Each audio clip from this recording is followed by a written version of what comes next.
நல்லா பேசுங்க, ரொம்ப நல்லா பேசுங்க.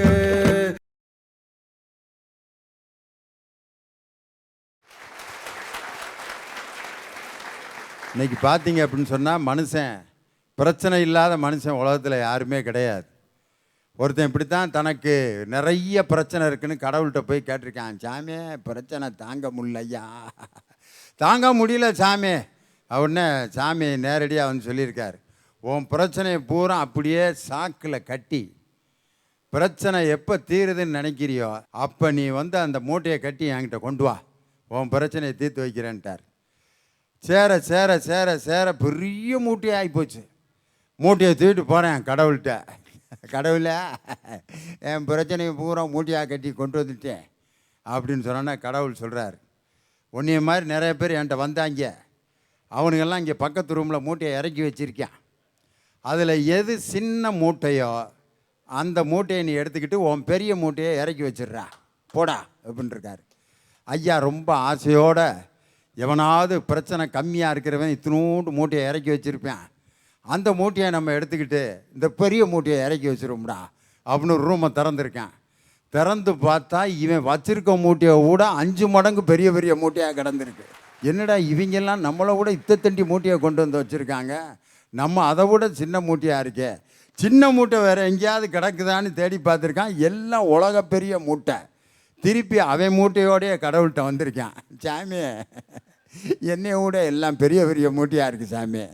அப்போ என்ன சொல்கிறேங்கிற, இப்போ நீ நான் இதோடையே போயிடுறேன், நான் இதை இறக்கி வச்சுக்கிட்டு அவங்க மூட்டையை தூக்கி சுமந்து எனக்கு இது ஒரு பெரிய பிரச்சனையா, என் பிரச்சனையை நானே தீர்த்துக்கிறேன்ட்டு கடவுள்கிட்ட சொல்லிட்டு போனானா, பிரச்சனை இல்லாத மனிதன் உலகத்திலே இல்லை. ஒரு குப்பை பொறுக்கிற பையன் இப்படி தான் குப்பையை பொறுக்கி பொறுக்கி கொடுத்து கொடுத்து கொடுத்து மிகப்பெரிய காசு அன்னைக்கு என்ன வருமானம் வருதோ அதை வச்சு சாப்பிட்டுக்கிட்டு இருந்திருக்கான். ஒரு இடத்துல குப்பை பொறுக்கியிருக்கான், ஒரு கடிதம் கிழிஞ்சு அப்படியே துண்டு துண்டாக கிடந்திருக்கு. அந்த கடிதம் பார்த்தா அழகான ஒரு பூ பேப்பரில் எழுதிருந்துச்சு. என்னடா இவ்வளவு அழகான கடிதத்தை யார் கிழிச்சு போட்டிருக்கா, இந்த கடிதத்தை ஒட்ட வச்சு பார்ப்போம் அப்படின்ட்டு அந்த கடிதத்தில் இருக்க பேப்பரையெல்லாம் அந்த பூவை அப்படியே ஒட்ட வச்சான். கடிதத்தை அப்படியே வாசிக்கிறான். யார் எழுதியிருக்கான்னா, ஒரு தங்கச்சி ஒரு அண்ணனுக்கு எழுதியிருக்கு. அண்ணே, இந்த மாதிரி நான் இந்த இடத்துல குடியிருக்கேனே, எனக்கு கொஞ்சம் உதவி செய்யணே அப்படின்ட்டு. திருப்பி தோண்டி பார்க்குறான், அதே மாதிரி பூ வச்ச கடிதமாக கிழிஞ்சு கிழிஞ்சு கடந்திருக்கு. 5 கடிதத்தையும் ஒட்ட வச்சு பார்த்துருக்கான். ஒரு தங்கச்சி அண்ணனுக்கு உதவி கேட்டு எழுதியிருந்திருக்கு. அந்த பையன் அந்த 5 கடிதத்தையும் பார்த்துட்டு அந்த தங்கச்சியோட ஃப்ரம் அட்ரஸை குறிச்சிக்கிட்டான். குப்பை பொறிக்கு சேர்த்த காசை பூரா அந்த கடிதத்துக்கு அண்ணன் பதில் எழுதுகிற மாதிரியே எழுதி, தங்கச்சி நீ கேட்ட உதவியை நான் செய்கிறேன் அப்படின்ட்டு அவன் அண்ணன் செய்கிற மாதிரியே அந்த குப்பை பொறுக்கிற பையன் அந்த பெண்ணுக்கு உதவி செஞ்சு அந்த பிள்ளை அந்த உதவியிலேருந்து மீண்டு நல்லா வந்துருச்சு. உதவி செஞ்சது அண்ணன் இல்லை, அந்த குப்பை பொறுக்கிற பையன். ஆனால் அந்த பையன் அந்த பொண்ணை பார்க்கறதுக்காக போகிறான். அந்த பொண்ணு சந்தோஷமாக இருக்குது, அவனுக்கு ஆசையாக இருக்குது, உனக்கு உதவி செஞ்சது பூரா நான் தான் அப்படின்னு சொல்லி பாராட்டு வாங்கணும்னு ஆசைப்பட்றான். ஆனால் இன்றைக்கி அந்த பாராட்டை நம்ம வாங்கிட்டோம்னா நம்ம செஞ்ச உதவிக்கு அர்த்தம் இல்லாமல் போயிடும். அந்த பொண்ணு சந்தோஷமாக இருக்கிறத பார்த்துக்கிட்டே தன் குப்பை பொறுக்கும் வேலையை மகிழ்ச்சியாக செய்த ஒரு இளைஞன் அப்படின்னு சொல்லி நான் ஒரு பத்திரிகையில் படித்தேன். குப்பை பொறுக்கிற வேலையை கூட மகிழ்ச்சியாக ஏன் செய்தான்னா, தனக்கு பாசமான ஒரு தங்கச்சி கிடைச்சதுனால அவன் அந்த குப்பை பொறுக்கிற வேலையை மகிழ்ச்சியாக செஞ்சான். இன்றைய இளைஞர்கள் வாழ்வது கற்பனை உலகிலா நடைமுறை உலகிலா? ஐயா, லியோ டால்ஸ்டாய் பற்றி கேள்விப்பட்டிருக்கீங்களா? கேட்டிருக்கேம்மா, நல்ல கதையாசிரியர். தன்னுடைய 8 வயதில் பறவையை போல் பறக்கணும்னு நினைத்தார் ஐயா. 8 வயது சிறுவனுக்கு பறவையை போல் பறக்க முடியாது என்பது அறியாத வயசுயா. இருந்தாலும் அவனுக்குள் ஒரு கற்பனை, தாமும் அந்த பறவையை போல் பறக்க வேண்டும் என்று நினைத்தானையா. அவனுடைய கற்பனையை வெறும் கற்பனையாக மட்டும் நினைக்கவில்லை, முயற்சி செய்தும் பார்த்தானையா. என்ன செய்தான் தெரியுமாயா? தனது 20 அடி மாடி உயரத்தில் இருந்து கையை அசைத்தபடி கீழே குதித்தானையா. அந்த 8 வயது கற்பனை திறன்தான் பின்னாளில் அவரை ஒரு எழுத்தாளராகவும் கட்டுரையாளராகவும் புகழ்பெற செய்ததென்றால் கற்பனை திறன் தானையா காரணம். ஐயா, இன்றைய ராணுவ வீரர்களின் வாழ்க்கையை எடுத்துங்க. நாம் இங்கு சந்தோஷமாக பயமில்லாமல் இருக்க வேண்டும் என்பதற்காக அல்லும் பகலும் பாராமல், பசி தூக்கம் பாராமல், தன் உயிர் இன்று போகுமா நாளை போகுமா என்று கூட அவனுக்கு தெரியாதையா. அதை கூட பொருட்படுத்தாமல் நிஜ வாழ்க்கையில் சந்தோஷமாக இருக்க வேண்டும் என்பதற்காக நடைமுறை வாழ்க்கையில் கூட கற்பனையில் தானையா வாழ்ந்து கொண்டிருக்கின்றான். அவனும் மனிதன் தானையா, அவனுக்கும் ஆசைகள் உணர்வுகள் இருக்கத்தானே செய்யும். தன் மனைவியுடன் கோயிலுக்கு செல்ல வேண்டும், தன் குழந்தையின் கரம் பிடித்து பள்ளிக்கு அழைத்து செல்ல வேண்டும், பச்சிளங்குழந்தையின் எச்சில் படும் முத்தத்தை முகத்தில் வாங்க வேண்டும், பிஞ்சு பாதங்கள் நெஞ்சில் பட வேண்டும் என்று ஆசைகள் இருக்கத்தானையா செய்யும். கற்பனையில் தானையா வாழ்ந்து கொண்டிருக்கின்றான். இங்கு எத்தனையோ ராணுவ வீரர்கள் அமர்ந்திருப்பார்கள், கேட்டு பாருங்கள். கற்பனையில் தான் வாழ்ந்திருப்பார்கள், இன்னும் வாழ்க்கையை கற்பனையில் தான் வாழ்ந்து கொண்டிருப்பார்கள். ஐயா, கற்பனையினால எந்த பயனும் இல்லைன்னு சொல்றாங்க. உலகிலே விலை உயர்ந்த காதல் கடிதம் எது தெரியுமாயா? பிரான்சி அண்ட் நெப்போலியன் தன் காதலி சோசபைனுக்கு 8 காதல் கடிதங்கள் எழுதியிருக்காருயா. அந்த 8 காதல் கடிதத்தையும் ஏலத்துக்கு விட்டதில் 60,000 ரூபாய் ஏலம் போயிருக்குன்னா அது கற்பனை திறன் தானேயா காரணம். அப்புறம் எப்படியா சொல்ல முடியும் கற்பனையினால எந்த பயனும் இல்ல, வீணா போறாங்கன்னு? ஐயா, அந்த கால காதலோ இந்த கால காதல் வாழ்க்கையும் எப்படி தெரியுமாயா இருக்கு? மறந்துரு மறந்துருன்னு மறந்துரு மறந்துருன்னு மனுஷரெல்லாம் சொல்லுறாக, மல்லிகை பூ வாசத்தை தான் மறக்க மனம் கூடுதில்லையே.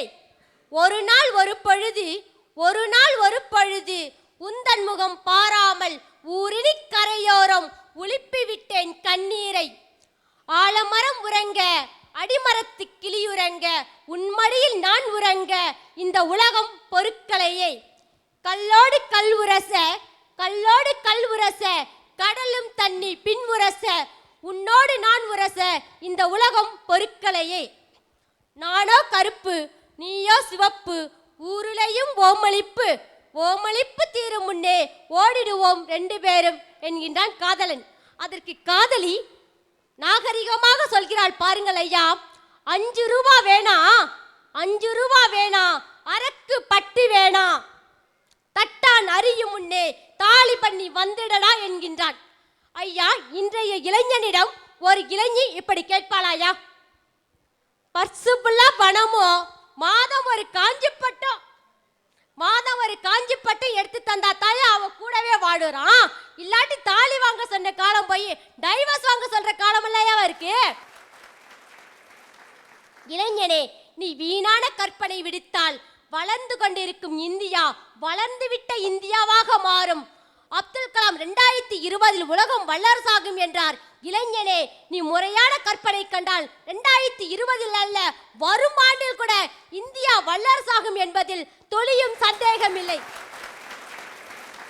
இன்னைக்கு இருக்கக்கூடிய இளைஞர்கள் எல்லாருமே போய் கேட்டு பாருங்க. நான் சென்னைக்கு போறேன் அப்படின்னு பார்த்தா சொந்தக்காரங்க வீட்டுக்கு போறேன், அங்க அங்காளி பங்காளி வீடு நமக்கு இருக்கு, அங்க போய் தங்கி வேலை பாரு அப்படின்னு சொன்னா பார்க்க மாட்டான். என் ஃப்ரெண்டு அங்கே இருக்கிறான், நான் போய் பார்த்துக்கிறேன் அப்படின்னு சொல்லிட்டு அங்கே போகிறப்ப அவன் ஃப்ரெண்டே பார்த்தீங்கன்னா அவனுக்கு அடைக்கலம் கொடுத்து, என்ன மாப்பிள்ள உன்ட்ட காசு இருக்கான்னு பார்ப்பான். அவனை மூஞ்ச பார்த்தோன்னே அவன் தெரிஞ்சுக்குவான், ஆகா பையன்ட்ட எதுவுமே இல்லை அப்படின்னு சொல்லிட்டு அவனுக்கு தெரிஞ்ச இடத்துல வேலை வாங்கி கொடுத்து அவன் இருக்கிற வரைக்குமே சொல்லுவான். திரும்பி அவன் காசு கொடுக்குறப்ப அந்த பையன் அவன்கிட்ட சொல்லுவான், வேணாம் மாப்பிள்ள, என்ன மாதிரியே நாளைக்கு நம்ம தம்பி இருக்கிறான், அவனும் வருவான், அவனுக்கு நீ அடைக்கலம் கொடுத்து இதே மாதிரியே வேலை வாங்கி கொடு அப்படின்னு சொல்லிட்டு இருக்கக்கூடிய இன்னைக்கு இருக்கக்கூடிய இளைஞர்கள் அப்படி தான் இருந்துட்டு இருக்காங்க. நடைமுறையான இதில் தான் யோசிக்கிறாங்க. இது மட்டும் இல்லை, சிவகாசிக்கு பக்கத்தில் ஜமீன் சல்லப்பட்டி அப்படிங்கிற ஒரு ஊர், அதில் ஜெயக்குமாருங்கிற ஒரு 15 வயசு பையன் என்ன பண்ணியிருக்கான் அப்படின்னா, ஆல்ரெடி நமக்கு சிவகாசினால என்னன்னு தெரியும், பட்டாசு தொழிற்சாலை ரொம்ப அதிகமாகவே இருந்துட்டு இருக்கும். அப்படி இருக்கக்கூடிய அவங்க அப்பா அந்த பட்டாசு தொழில் வேலை பார்த்து அவங்க நோய்வாய்ப்பட்டு ஒரு ஃபயர் ஆக்சிடென்ட்ல இறந்துட்டாங்க. உடனே அந்த பையன் அதுக்காக தோன்று போல, நம்மளா இருந்தால் என்ன செஞ்சிருப்போம் அப்படின்னா, சே இந்த பட்டாசுல நம்ம அப்பா இறந்துட்டாங்க, இனிமேல் நம்ம அந்த பக்கமே போகப்படாது, தலை வச்சே படுக்கப்படாது அப்படின்னு சொல்லிட்டு நம்ம வேற ஊரில் போயிருப்போம். ஆனால் அந்த பையன் அப்படி இல்லாமல் நம்ம அப்பாவுக்கு ஆன மாதிரி எத்தனையோ மகளும் அப்பாவை எழுந்து ரொம்ப தவிப்பாங்க அப்படின்னு சொல்லிட்டு அந்த பையன் என்ன கண்டுபிடிச்சிருக்கான் அப்படின்னா, ஆட்டோமேட்டிக் ஃபயர் எக்ஸ்டிங்யூஷர், அதாவது தமிழில் சொல்லணும் அப்படின்னு என்னன்னா தானியங்கி தீ அணைப்பான அவன் வடிவமைச்சிருக்கான். ஒரு 15 வயது கவர்மெண்ட் ஸ்கூலில் படிக்கக்கூடிய ஒரு இளைஞன், அவன் இன்றைய நடைமுறையை யோசிச்சு தான் இதை பண்ணியிருக்கான். அவன் நினச்சிருந்தா கனவு கண்டுக்கிட்டு எப்படியோ இருந்திருக்கலாம், ஆனால் இதை யோசிச்சு பண்ணியிருக்கான் அப்படின்னா அவன் நடைமுறையை யோசிக்கிறான். அது மட்டும் இல்லாமல் இன்னைக்கு நம்ம எல்லாருக்குமே தெரிஞ்சிருக்கோம், ரியோ ஒலிம்பிக்கில் PV சிந்துருடைய நமக்கு வெள்ளி பதக்கம் வாங்கி கொடுத்தாங்க. அந்த மேட்சை நீங்கள் பார்த்தீங்களாயா? அந்த மேட்சை பார்க்காதவே இந்தியனே கிடையாது. இந்தியனே கிடையாது. அதில் அவங்க ஸ்பெயின் நாட்டு வீராங்கனை கரோலினா கூட நம்ம இந்திய வீராங்கனை மோதின அந்த காட்சி உண்மையிலே இந்தியர்கள் ஒவ்வொருவரும் பார்த்து அந்த வீராங்கனைக்கு பாராட்டு தெரிவித்த அந்த காட்சியை நான் பார்த்தேன். உண்மையிலே நம்ம இந்தியாவின் மானத்தை காப்பாற்றி வெள்ளிப் பதக்கத்தை பெற்றுத்தந்த அந்த வீராங்கனைக்கு இப்போ நம்ம இந்த செம்போடையில் பலத்த கரவொலி எழுப்பி அந்த வீராங்கனை பாராட்டும். ஸோ அவங்க வந்து அன்னைக்கு கற்பனை மட்டுமே பண்ணிக்கிட்டு இருந்திருந்தாங்க அப்படின்னா இன்னைக்கு வந்து அந்த வெள்ளி பதக்கத்தை அவங்களால வாங்கியிருக்க முடியாது. நடைமுறையாக அவங்க வந்து யோசிச்சாங்க, நம்மளால முடியும், நம்மளால ஒரு தங்க பதக்கம் அப்படிங்கிறத வாங்கணும்னு நினைச்சாங்க. ஆனால் வெள்ளி பதக்கம் ஏதோ சின்ன டைமிங்லாம் மிஸ் ஆகிட்டு நம்ம பார்த்ததுலே நம்மளுக்கு தெரிஞ்சிருக்கும். அந்த டைமிங்கில் ஆடுறப்ப ஐயோ பரவாயில்லம்மா, பிவிசி வந்து நம்ம வீட்டில் இருக்கிற மாதிரியே நம்ம நினச்சிக்கிட்டு சீக்கிரமாக எப்படியாவது வாமா வா வா வா வா வா அப்படின்னு சொல்லி நம்ம இதில் எல்லாருமே நம்ம வரைக்குமே நினச்சிருந்தோம். ஏன்னா அந்த அளவுக்கு அவங்க கான்சன்ட்ரேஷன் பண்ணி அந்த அளவுக்கு கவனத்தோடு அவங்க வந்து ஆடினாங்க. அதுலேயே நமக்கு தெரிஞ்சிருக்கும். நடைமுறையாக இப்போ நான் சிந்திச்சு பார்க்குறேன், அந்த மல்யுத்த வீரத்துலேயும் ஒரு பொம்பளை பிள்ளை தான் பதக்கம் வாங்குச்சு, அந்த பேட்மிண்டன்லேயும் ஒரு பொம்பளை பிள்ளை தான் பதக்கம் வாங்குச்சு. ஆம்பளை பிள்ளைகளுக்கு ஒன்று கூட வாங்காமல் விட்டான். ஆனால் அந்த மானத்தை காப்பாற்றுறதுக்கு நம்ம சேலத்தில் உடல் ஊனமுற்றோருக்கான ஒலிம்பிக் போட்டியில் தங்கப்பதக்கத்தை வாங்கி ஒரு தமிழை நம்ம ஆம்பளையினுடைய பெருமையை நிலநாட்டினானப்பா. அதுக்கப்புறம் தான் நான் மூச்சே விட்டேன். நான் அதாவது அந்த பையன் பார்த்தீங்கன்னா மாரியப்பன் தங்கவேலு உயரம் தாண்டுதலில் பார்த்தீங்கன்னா 1.89 மீட்டர் அளவுக்கு தாண்டி சாதனை படைச்சிருக்காரு. அவர் இளமை காலத்தில் பார்த்தீங்கன்னா 5 வயசு இருக்கிறப்ப சேலத்துக்கு பதில் பெரியவடுகம்பட்டி அப்படிங்கிறது அவங்க ஊர். ஸோ அதில் வந்து ஒரு மணல் ராடி வரப்ப எதிர்பாராத விதமாக ஆக்சிடென்ட் ஆகல, அவங்களோட காலு பறி போயிட்டு நம்ம காலு முடமாயிட்டு அப்படின்னு சொல்லிட்டு அவன் மூளையில் முடங்கி இல்லாமல் முயற்சி பண்ணி இன்னைக்கு நமக்காக வந்து தங்கப்பதக்கத்தை வாங்கி கொடுத்துருக்காரு. அப்படின்னா இன்னைக்கு இருக்கக்கூடிய இளைஞர்கள் ஒரு முடவனாக ஒரு ஊனமுற்றவராக இருந்தாலும் நம்ம நாட்டுக்கு நம்ம ஏதாவது ஒன்று பண்ணணும் அப்படின்னு சொல்லி இருக்குன்னா இன்னைக்கு இருக்க கனவு உலகத்தில் இருந்திருக்காங்க. இங்கே நம்ம ஊரில் எங்கள் ஏரியாவில் எடுத்தீங்கன்னா செம்போடை இப்போ தேத்தாக்குடி தான் எங்கள் ஊர், தேவதாக்குடின்னு சொல்லுவாங்க. இங்கே இருக்கக்கூடிய பள்ளி மாணவர்கள் என்ன பண்ணி பொதுவாக வந்து ஸ்கூல் பசங்க என்ன பண்ணுவாங்க, அன்னைக்கு கட்டை அடிச்சுட்டு போவாங்க, கமர் கட்டு வாங்கி திம்பாங்க. எங்கள் ஏரியாவில் கடற்கரையெல்லாம் ரொம்ப நிறையா இருக்குது. நீங்களே சொல்லியிருப்பீங்க கடற்கரைக்கு உள்ள ஏரியா அப்படின்னு. அங்கே போய் கடற்கரையில் உட்காந்து சும்மா சிலு சிலுன்னு கடல் காற்று வாங்கிட்டு இருப்பாங்க. இந்த மாதிரி தான் இருப்பாங்க. ஆனால் அந்த பையன் என்ன பண்ணியிருக்கான் அப்படின்னா, அங்கே இருக்க ஒரு பையனுக்கு பார்த்தீங்கன்னா அவங்க வீட்டில் கழிவறை கிடையாது. கழிவறை இல்லாததுனால அந்த பையனுக்கு தோல்வியாதி வந்துட்டு ஏன் இந்த பையன் வரல அப்படிங்கிறத அவன் பார்த்துருக்கான். தோல்வியாதினால இந்த மாதிரி கழிவறை இல்லைடா எங்கள் வீட்டில், அதுக்கான வசதி இல்லை அப்படின்னு சொல்லியிருக்கான். உடனே சுதந்திர தினத்தன்னைக்கு அவங்க ஸ்கூலில் இருக்கக்கூடிய எல்லாருமே கூப்பிட்டு உண்டியலேந்தி ஒவ்வொரு தெருவாக வசூல் பண்ணி மாணவர்களாகவே ஒரு 8th 10th படிக்கக்கூடிய நம்ம ஊரை சேர்ந்த மாணவர்களாகவே பார்த்தீங்கன்னா கழிவறையை கட்டி கொடுத்துருக்காங்க. கொத்தனாரோ இன்ஜினியரோ யாருமே இல்லை, அவங்களாவே கட்டி கொடுத்து இன்னைக்கு அந்த கழிவறையை கட்டி முடிச்சிருக்காங்க. அப்படின்னா இன்னைக்கு இருக்கக்கூடிய எல்லா இளைஞர்களுமே என்ன நினைக்கிறாங்க அப்படின்னா ஏதேனும் ஒரு வகையில் நம்ம நடைமுறை எதை செயல்படுத்தி ஆகணும் அப்படிங்கிறது தான் நினைச்சிட்டு இருக்காங்க. ஐயா, இன்றைய இளைஞர்கள் கற்பனை உலகில தான் வாழ்ந்து கொண்டிருக்கிறாங்க என்பதற்கு நம்ம அவங்க விளையாடுற விளையாட்டையே சாட்சி சொல்லலாம். அந்த காலத்தில் இளைஞர்கள் குழந்தைகள் எல்லாரும் விளையாண்ட விளையாட்டு எடுத்துக்கோங்களேன். பல்லாங்குழி, பரமபதம், பச்சை குதிரை, பாண்டியாட்டம், இப்படி சொல்லிக்கிட்டே போகலாம். ஐயா, இந்த எல்லா விளையாட்டுக்குள்ளேயும் ஒவ்வொரு அர்த்தம் ஒழிஞ்சிக்கிட்டு இருக்கிறத நாம காணலாம். தோல் கொடுக்க தோழன் இருக்கிறான் என்பதை சொல்றது பச்சை குதிரை. ஊனம் என்பது மனிதனுக்கு ஒரு பொருட்டல்ல, ஒற்றை காலை இழந்தாலும் நம்பிக்கையோடு நம் வாழ்க்கையில் ஜெயிக்கலாம் என்பதை சொல்றது பாண்டியாட்டம். இருப்பவர்களிடம் இருந்து எடுத்து இல்லாதவர்களுக்கு கொடு என்பதை சொல்றது பல்லாங்குழி. வாழ்வில் எப்பொழுதும் ஏற்றங்கள் மட்டுமில்லை சறுக்கல்களையும் காண வேண்டி இருக்கும் என்பதை சொல்றது பரமபதம். இப்படி இந்த எல்லா விளையாட்டுகளும் இளைஞர்களோட மனதையும் உடலையும் பக்குவப்படுத்துச்சு. ஆனா இன்னைக்கு விளையாடுற விளையாட்டுலாம் என்னையா, முழுக்க கற்பனை விளையாட்டு தான். ஆண்ட்ராய்டு ஃபோனில் விளையாடுறதுக்குன்னு புதிதாக பல ஆப்புகள் வந்துட்டு, அதெல்லாம் ஆப்புகள் இல்லை இளைஞர்களை, உங்களுக்கு நீங்களே வச்சுக்கலாம் ஆப்புகள். ஐயா, வருஷம் 10ஆம் வகுப்பு 12ஆம் வகுப்பு பொது தேர்வு முடிவுகள்லாம் வெளியாகுது. அந்த வருஷத்துல அதிக மதிப்பெண் எடுத்த அந்த டாப்பர்ஸோட பேர் எல்லா பத்திரிகையிலும் கொட்டை எழுத்துல போட்டிருக்கு.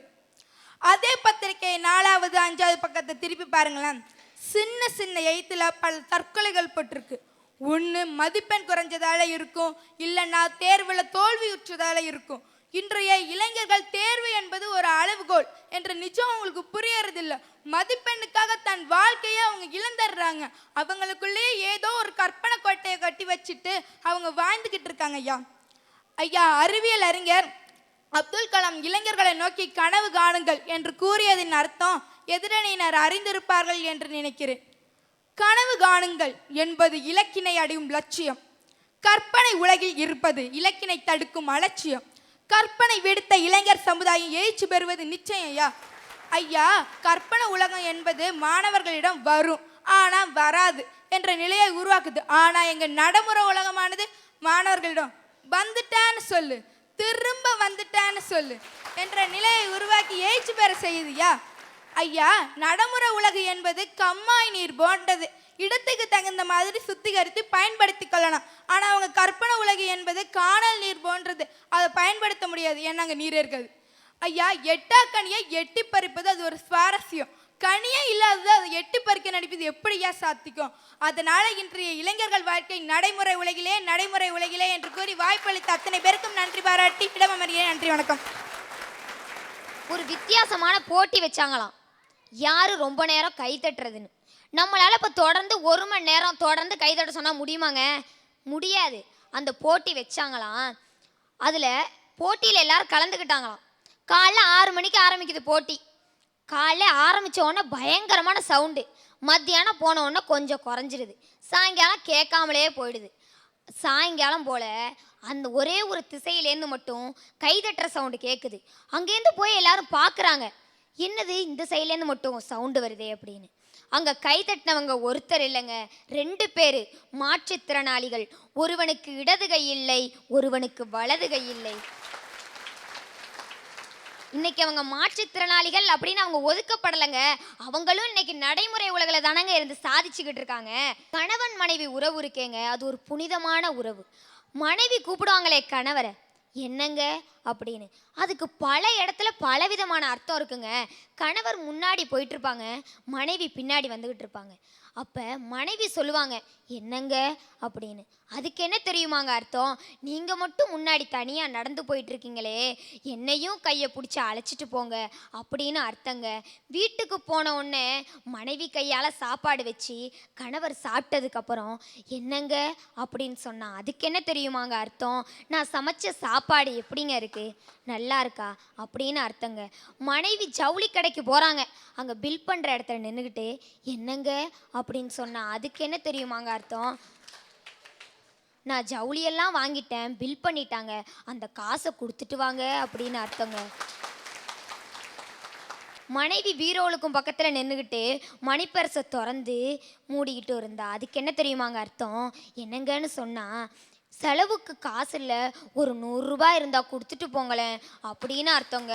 தன்னுடைய குழந்தையை பள்ளிக்கு அனுப்பும்போது மனைவி வேனுக்கும் பக்கத்தில் நின்றுக்கிட்டு வீட்டுக்குள்ளே இருக்க கணவரை பார்த்து என்னங்க அப்படின்னு சொன்னால் அதுக்கு என்ன தெரியுமாங்க அர்த்தம்?